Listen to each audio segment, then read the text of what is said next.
ધંધુકા શહેર અને આસપાસના વિસ્તારમાં વધી રહેલી ગુનાખોરીએ સ્થાનિક લોકોની ચિંતા વધારી છે। આ મુદ્દે પૂર્વ ધારાસભ્ય રાજેશ ગોહિલે રાજ્યના ગૃહમંત્રી હર્ષ સંઘવીને પત્ર લખ્યો છે।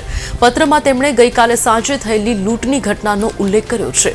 વિસ્તારમાં છેલ્લા કેટલાક સમયથી ચોરી, દારૂ અને વલ્લી મટકાની પ્રવૃત્તિઓ વધી રહી છે।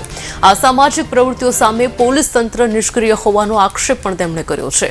રાજેશ ગોહિલે ગૃહ વિભાગને વિનંતી કરી છે કે ધંધુકા વિસ્તારમાં કાયદો અને વ્યવસ્થાની સ્થિતિ સુધારવા માટે તાલીકા પગલાં લેવામાં આવે અને તેમણે પોલીસ પેટ્રોલિંગ વધારવા અને ગુનાખોરી સામે કડક કાર્યવાહી કરવાની માંગણી કરી છે।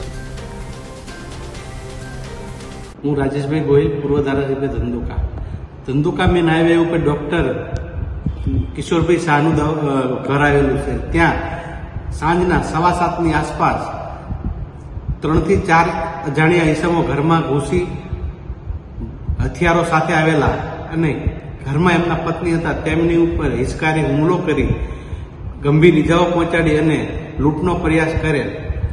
જ્યારે અવારનવાર ધંધુકાની અંદર છેલ્લા 6 મહિના ઉપરાંતથી ચોરી, બાઇક ચોરી, ઘરફોડ ચોરી, દારૂ, જુગાર અને વલી મટકાના ખૂબ જ ગંભીર કેસો બની રહ્યા છે, પરંતુ ધંધુકાના પોલીસ તંત્ર ઉપર એની કોઈ અસર પડતી નથી।